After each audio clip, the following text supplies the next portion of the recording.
네, 1월 22일 금요일 모닝미팅 시작하겠습니다. 먼저 첫 번째 순서는 주간투자 전략 김영환 연구원입니다. 네, 주식 전략 말씀드리겠습니다.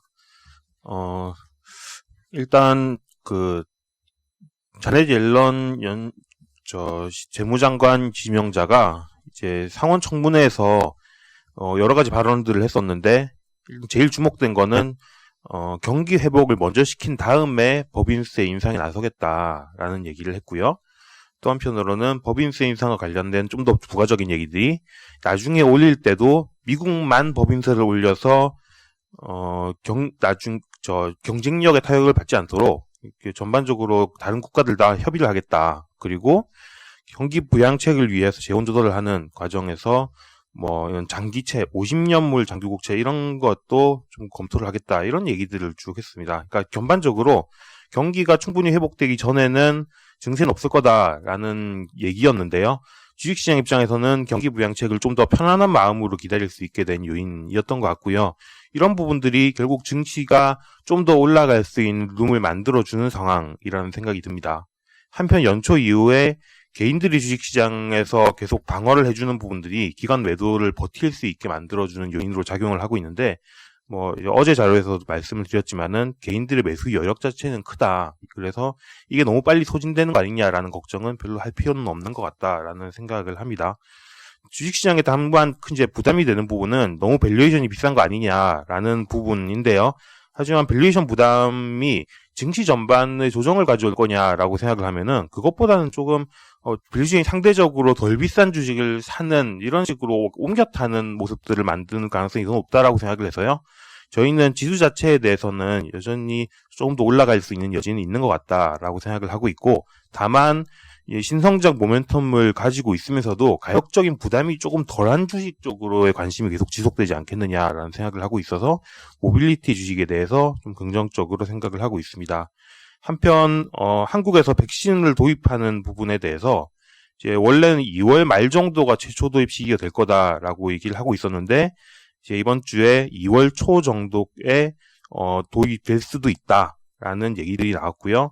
이런 부분은 컨택트 소비주들에 대한 기대감을 좀 높인 요인이라고 생각하고 있습니다. 이상입니다. 예, 질문 좀 드리겠습니다. 저희가 네. 지난주 주간 전략에서 보면은 멀티플 낮은 경기 민감주 이렇게 관심 업종에 들어있었거든요. 반도체 2차전지 화학건설. 물론 이제 백신 기대감 때문에 아마 소비지 쪽이 들어온 것 같은데, 사실 현 시점에서 소비주 쪽으로까지 매수세가 확산된다기에는 좀 쉽게 동의하기가 힘든 부분일 수도 있을 것 같은데, 이 부분 좀 구체적으로 좀 추가 설명 좀 부탁드릴게요. 저희가 이제 경기 민감 가치주에 대해서 긍정적으로 생각하는 부분은 계속 유지를 하고 있고요. 사실 이제 왜냐면 모빌리티 주식들이 거기에 많이 좀 포함이 되기 때문에 그런 부분은 여전히 같이 반영을 하고 있고, 다만 이제 조금 더 단기적으로 밀는 게 이런 더 시크리컬한 주식들이 될 것이냐, 소비재가 될 것이냐라고 하면은 좀 더 가격적인 부담이 없는 게 소비재라고 생각을 하고 있기 때문이고요.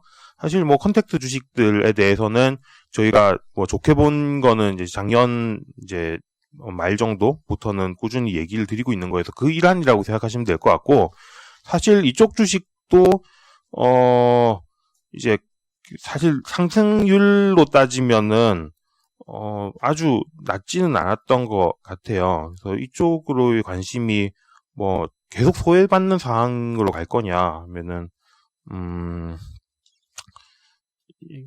좀 더 저평가 매력이 지금은 중요하다고 생각하고 있습니다. 네, 이어서 채권 전략 하겠습니다. BOJ 정책 검토의 전병화 연구원 말씀해 주세요. 네, 전일 있었던 BOJ 통화정책 회의 결과 내용을 말씀드리겠습니다. 크게 포인트는 두 가지라고 봐주시면 좋을 것 같은데요. 첫 번째는 어제 회의 자체의 결과에 대한 것입니다. 일반적으로 일본 통화정책은 147 10월 회의가 중요한데요. 그 이유는 다른 나라들과는 달리 경제 전망치가 이제 147 10월에 발표되기 때문인데, 전반적으로 최근에 일본에서 긴급사태 선포되고 좀 어려운 모습을 보이고 있지만 전반적으로는 물가 및 경제 성장률 전망치가 상향이 됐습니다. 이게 이제 좀 보다 중요했던 이유는 두 번째 포인트인데요. BOJ가 지난 12월 회의에서 올해 3월까지 정책 검토를 통해서 통화정책에 약간의 변화를 주겠다라는 점을 이미 예고했기 때문입니다. 이렇게 예고한 상황에서 발표되는 경제 및 물가 전망이 올라갔다라는 점에서 3월 회의에서는 정책 운용상의 세부사항 변경이 예상이 되고 있는 상태고요. 과거 이러한 행태를 2번 정도 보였는데 이 2번 결과는 채권 시장의 자산 매입을 보다 길게 끌어가기 위해서 스텔스 테이퍼링이라는 그런 시스템을 확립시켰던 게 지난 2번의 정책 검토였습니다. 그래서 BOJ의 정책 검토의 포인트는 효율성과 얼마나 이 통화 정책을 길게 끌어갈 수 있을까에 대한 고민이 될 텐데요. 3월에 저희가 예상하기로는 지금 BOJ가 채권 시장은 2차례 검토를 통해서 상대적으로 유연하게 자산 매입을 하고 있는데 그렇지 않은 파트고 규모가 큰 거는 ETF 매입이라고 볼 수가 있을 것 같습니다. 코로나19로 인해서 최근에는 연간 12조엔 한도로 ETF를 매입을 하고 있는데 이 부분들을 이제 6조엔으로 줄이거나 혹은 매입 규모에 대한 코멘트를 줄이면서 시장 변화에 대해서 탄력적으로 대응하겠다라는 식의 대응을 할 거다라는 이제 시장의 인식들이 좀 큰 것 같고요. 이제 이 결과대로 정해진다면 채권 시장에서 보이는 것처럼 사실상 알려진 매입 규모는 6조엔 내지는 12조엔 가까이 되겠으나 특별한 이슈가 없다라고 한다면 BOJ 자산 매입 총량은 줄어들 전망입니다. 이상입니다. 네, 이어서 ECB 통화정책 박민수 연구원. 네, MMN은 빠져 있는데요. 22 통화정책 회의 내용입니다. 결론부터 말씀드리면 시장을 실망시킨 회의였고 유로 강세, 달러 약세의 재료였다라고 보고 있습니다. 지금 유로존의 상황은 코로나19가 계속되고 있고 봉쇄 정책이 오히려 강화되면서 경기 모멘텀은 부진한 상황입니다. 네, 이런 상황에서 유로화는 오히려 강세를 가고 있고요. 안 그래도 저조한 물가에 하방 압력을 더하고 있습니다. 이런 상황에서 시장은 더욱 강한 통화 완화 정책을 기대했는데요. ECB는 기존의 통화 정책을 고수하면서 시장을 실망시켰습니다. 네, ECB는 스스로도 경기 충격이 작년 4분기에서 올해 1분기까지도 이어질 수 있다라고 언급을 하면서 경기 둔화는 우려하고 있는 모습인데요. 그럼에도 불구하고 통화 완화에 더 적극적이지 못한 이유는 시장에 더 이상 매입할 수 있는 채권이 부족해지고 있기 때문입니다. 실제로 ECB는 자체적으로 동일 발행 주체의 채권을 33% 이상 매입하지 않는다는 발행자 한도 규정을 갖고 있는데 독일 국채는 이미 발행자에게 50% 이상을 보유하고 있습니다. 그만큼 지금까지는 모든 규정에서 예외를 허용받는 PEPP라는 자산 매입 프로그램을 운영해왔기 때문인데요. 앞으로는 어떻게 더 할 수 있겠느냐라고 시장이 물어본 건데 여기에 대해서 ECB는 PEPP를 더 할 수 있다라고 말한 거고요. 사실은 YCC처럼 PEPP 매입은 덜하면서 효과는 그대로 가져가고 싶다. 앞으로는 자산 매입 강도가 약해질 거다라고 말한 것과 다르지 않다라고 보고 있습니다. 저희는 경기와 물가 모멘텀을 감안한다면 상반기 중 명목금리는 미국 금리가 독일 금리보다 빠르게 오르면서 미국과 독일의 금리 차가 확대될 것으로 보지만 실질금리 차원에서는 연준은 시장의 긴축 우려에 적극적으로 대응하면서 기대보다 완화적인 통화정책 스탠스를 가져가고 있는 반면에 ECB는 시장의 이러한 우려를 해소시켜주지 못하면서 기대보다 매파적인 스탠스를 나타내고 있다면 독일의 실질금리가 미국 대비 상승 압력을 받게 되면서 미독 실질금리 차는 단기적으로 축소 시도가 이어질 것으로 보고 있습니다. 이는 당사 하우스뷰인 달러의 약세를 지지하는 재료입니다. 이상입니다. 저기 유럽 쪽 좀 여쭤볼게요. 그렇게 되면은 ECB 입장에서는 유동성을 좀 더 이렇게 완화시킬 수 있는 방법은 없는 건가요? 네, 사실 앞서서 이런 통화정책의 길을 거쳤던 일본의 경우를 보면 매입할 수 있는 자산의 한도를 넓히는 방법들은 남아있기는 합니다.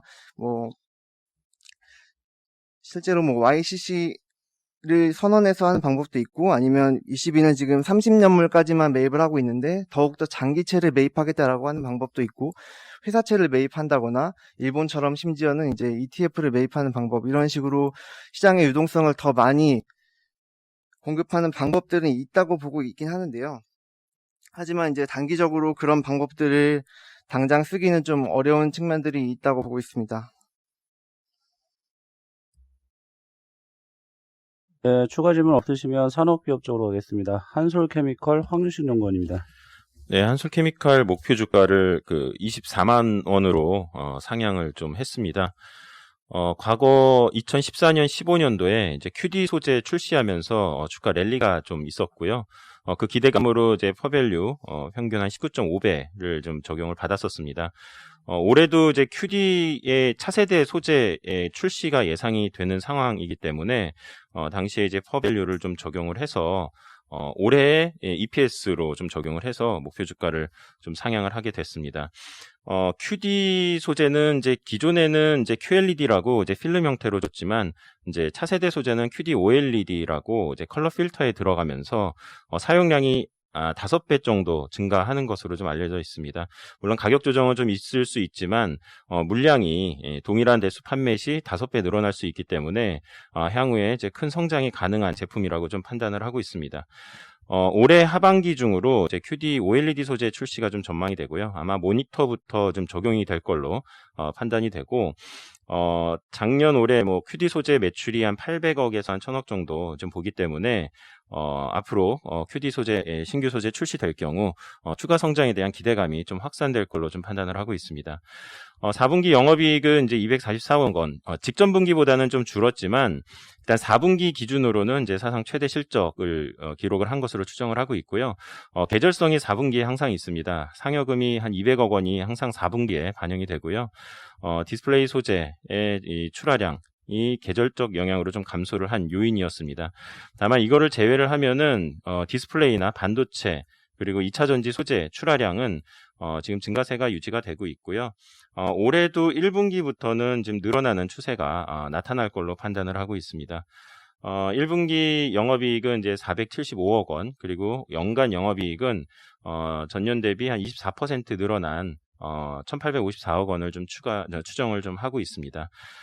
지금 전방 산업이 디스플레이의 차세대 소재, 그리고 이제 반도체용 소재, 2차 전지용 소재, 이런 이제 세 가지 전방 산업을 갖고 거기에 차세대 제품 위주로 공급을 하고 있기 때문에 앞으로도 실적 개선세는 당분간 좀 증가할 걸로 생각을 하고 있습니다. 이상입니다.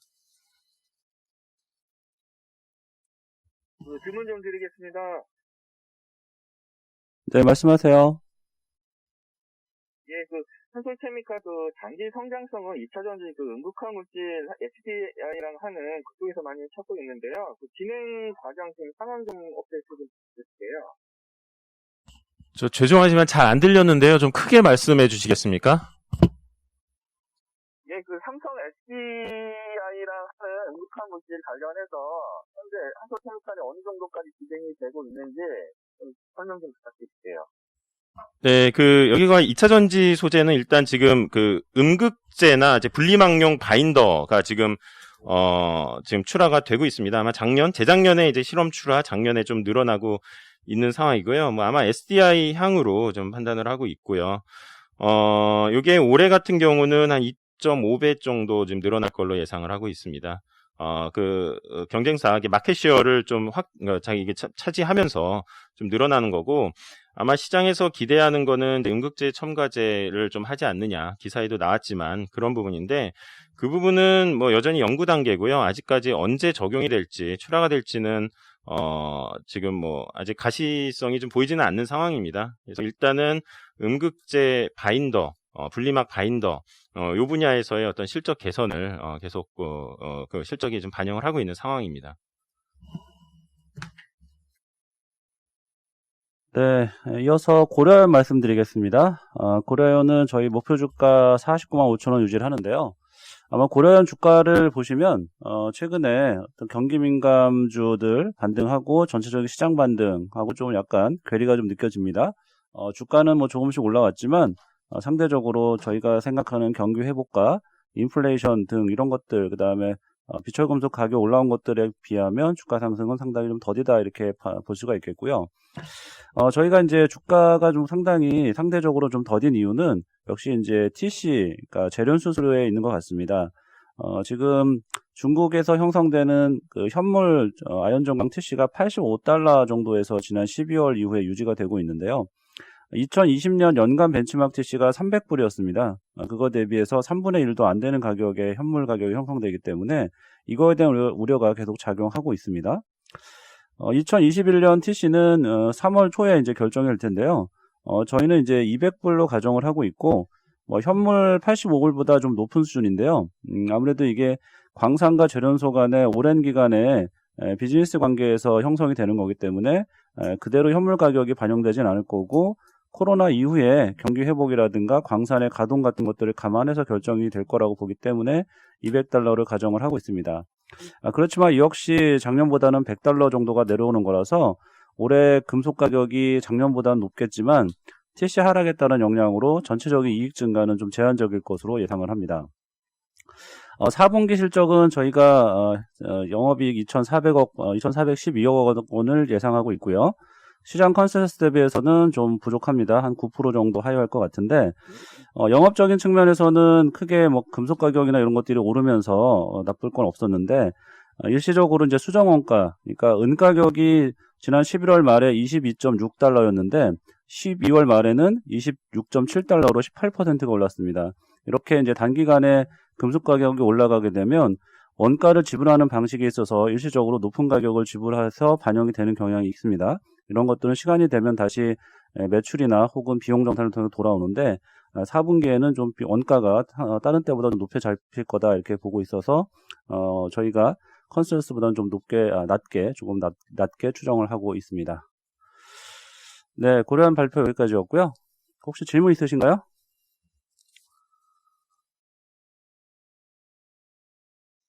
네, 없으시면 해외 기업으로 가겠습니다. 중국 태양광 풍력산업 조철곤 연구원. 네, 중국 에너지국이 2020년 중국 태양광과 풍력 설치 규모를 발표했는데요. 각각 48.2기가와트, 71.7기가와트로 시장 기대치를 큰 폭 상회했습니다. 태양광의 경우에는 이제 시장 기대치 35기가와트랑 최근 로컬 업계가 집계한 추정치 모두 상회했고요. 특히 4분기 같은 경우에는 전년 동기 대비 110.7% 증가한 29.5기가와트를 기록하였습니다. 관련 기업들의 4분기 실적 호조가 예상됩니다. 중국 에너지국의 발표에 따르면은 2020년 12월 중국 풍력 설치 규모는 47.1기가와트로 작년 1월부터 11월 누적 설치 규모의 191.5%에 해당되는데요. 12월 설치 규모가 급증한 것은 2021년부터 지급하지 않은 보조금을 받기 위해서 집중적으로 설치했기 때문이라고 보고 있는데요. 다만 데이터와 실제 설치 규모 간에는 좀 괴리가 존재할 것으로 보고 있습니다. 에너지국의 집계 방식이 바뀌었다거나 기존에 설치되었지만 에너지국의 집계에 포함되어 있지 않던 프로젝트가 12월에 집계에 포함되었을 것으로 추정되기 때문에 풍력 기업들의 4분기 실적은 데이터에 나오는 것보다는 좀 더 낮을 수 있다라고 말씀드리겠습니다. 그리고 최근에 이제 바이든 대통령 취임을 앞두고 블링컨 미 국무장관이 지명자가 중국 신장 지역 인권 문제를 언급하면서 강제 노동과 관련되어 있는 물품의 수입을 금지하겠다고 발언했는데요. 이에 대해서 국내 일부 기관들에서는 바이든 정부와 중국 태양광 업체들이 미국의 대중 제재에 타깃이 될 수 있다라는 우려를 제기했었는데요. 사실 2020년 5월달 트럼프 정부 당시에 이미 신장 지역에 위치한 중국 폴리실리콘 업체들을 제재 리스트에 포함시킨 바 있습니다. 폴리실리콘의 경우에는 수급이 탈 때 중국 내 수요가 충분하고요. 미국향 수출이 제한되어도 큰 타격은 없습니다. 다만 또한 당사 추천 종목인 융기실리콘의 경우에는 신장 지역에 캐파가 없으며 베트남에도 7기가와트의 모듈 캐파를 가지고 있어서 설사 미국 바이든 정부의 추가 제재가 현실화된다고 하더라도 영향은 미미하다라고 말씀드리겠습니다. 이상입니다. 질문 좀 드리겠습니다. 네, 말씀하십시오. 중국의 이쪽 태양광이나 풍력 쪽 지금 보조금 지원하는 그쪽 트렌드는 지금 어떤 상황인가요? 네, 태양광부터 말씀드리면은 태양광 프로젝트 같은 경우는 기존에 정부 허가를 받은 프로젝트에 한해서 올해 1분기까지만 이제 보조금이 지급이 되는데요. 원래는 작년 12월까지가 설치가 완료되었으면 100% 다 받을 수가 있는데 1분기까지는 한 반 정도가 줄어든다라고 보시면 되겠고요. 그리고 신규 프로젝트에 대해서는 태양광은 보조금이 거의 없습니다. 그리고 풍력 같은 경우에도 대부분 이제 12월 달까지만 보조금이 지급이 되었던 거고요. 올해부터는 보조금이 기존보다는 큰 폭 삼각될 것을 보고 있습니다. 다만 구체적인 데이터는 아직 나오지는 않았고요. 그리고 그 풍력도 이제 해상 풍력, 육상 풍력 지역별로 다 좀 차이가 있기 때문에 이 부분은 좀 다 다르게 보셔야 될 것 같습니다. 그러면은 올해 설치 규모가 좀 대폭 줄어드는 걸로 봐야 되는 거 아닌가요? 태양광 같은 경우에는 저희가 2020년 한 45기가와트 정도 봤었는데요. 그거보다 조금 높은 수치였고, 올해 같은 경우는 중국 태양광 설치 규모가 한 55기가와트에서 한 60기가와트까지 나올 것을 보고 있습니다. 풍력 같은 경우는 지금 이제 71.7기가 나와가지고 좀 가름하기가 어려운데, 2021년 설치 규모가 한 30에서 35기가와트 정도 나올 것을 보고 있습니다. 네, 수고하셨습니다. 이상으로 저희 준비된 자료 발표 모두 마쳤습니다.